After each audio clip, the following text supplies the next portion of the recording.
লাইনে দাঁড়াইছিলাম, money bag 5,000 টাকা ছিল, 5,000 মানি উঠে গেছে আমার টাকা। ব্যাগের মধ্যে 25,000 টাকা, দুটো ফোন, কানের দুল সব কিছু নিয়ে নিছে। এটা কি? কোথায় ত্রিপুরা, কোথায় আইন, কোথায় সরকার? হ্যাঁ, এটা কি? কোথায় সরকার? যখন আমরা উঠি তখন কি করে, তখন ওই চিপার ভিতরে তারা কাজগুলো চিন্তাগুলো ওরা ওই টার্গেট করে আমাদেরকে, যে একটা মানুষ যখন যাবে উঠবে ওই সময় কি করে, ওই সময় ওরা কাজটা সরে। ওদের ভিতরে এক্সপিরিয়েন্স আছে, আমাদের ভিতরে এক্সপিরিয়েন্স নাই যে আমরা উঠতে পারবো। আমরা সবসময় চিন্তা করি কখন ট্রেনে কিভাবে উঠবো, এই চিন্তা করি। আর চিন্তা করি কখন ওরা নিবে কিভাবে, তাদের চিন্তাধারা এটাই ছিল। লাইনে দাঁড়াইছিলাম, মানি ব্যাগ 5,000 টাকা ছিল, 5,000 মানি উঠে গেছে আমার টাকা। এর কবাই দাঁড়াইছিলাম, মানে মাইতে দেখি মানি ব্যাগ নেই আমার। ব্যাগের মধ্যে 25,000 টাকা, দুটো ফোন, কানের দুল সব কিছু নিয়ে নিছে। এটা কি? কোথায় ত্রিপুরা, কোথায় আইন, কোথায় সরকার? হ্যাঁ, এটা কি? কোথায় সরকার?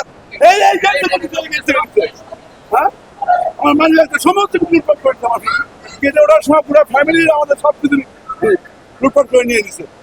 আমার মানি আমার টাকা ছিল, মানি ব্যাগ সহকারে নিয়ে গেছে, মোবাইল কার্ড, ব্যাংকের কার্ড সব নিয়ে গেছে। মানে ভয়াবহ অবস্থা এখানে।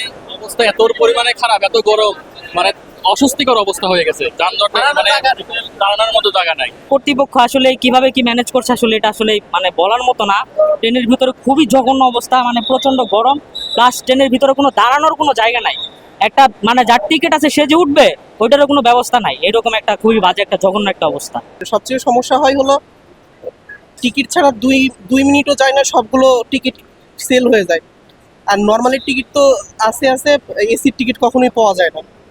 এর থেকে তো আগে যখন লাইনে দেয়া ছিল তখন তো আমরা টিকিট পাইতাম মোটামুটি। এখন সেই টিকিটটা আমরা আরো বেশি আমাদের জন্য হয়ে গেছে, টাফ হয়ে গেছে। এখন আর টিকিট পাওয়া যাচ্ছে না ওইভাবে।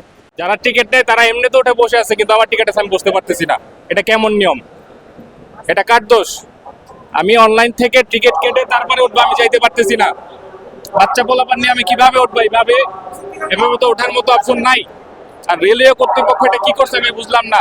আমি এখানে 1:30টার সময় আসছি, ট্রেন সার্ভে 2:30টায়, 2টা বাজে কিন্তু এদের কোনো প্ল্যাটফর্ম দেয়া নাই। 2:45 বাজে তারপরে দেখি যে আমি এখানে প্ল্যাটফর্ম আছে 1:45-এর পর। এইভাবে চলে না। থেকে এসেছি 2 ঘন্টার রাস্তা আমার 7 ঘন্টার উপরে লেগেছে। জ্যামে পড়েছিলাম, 7 ঘন্টা প্লাস হয়ে গিয়েছিল। তারপরে ঢাকা আমার রিলেটিভের বাসায় ছিলাম। সকাল 10টা থেকে আমি ঘুরতেছি। বৃষ্টির জন্য তো ভোগান্তি ছিলই, পাশাপাশি প্রত্যেকটা বাস কাউন্টারে গিয়েছি। ওনারা বললো যে টিকিট দিতে পারবো, বাট বাস কখন আসবে সেটা আমরা নিশ্চয়তা দিতে পারবো না।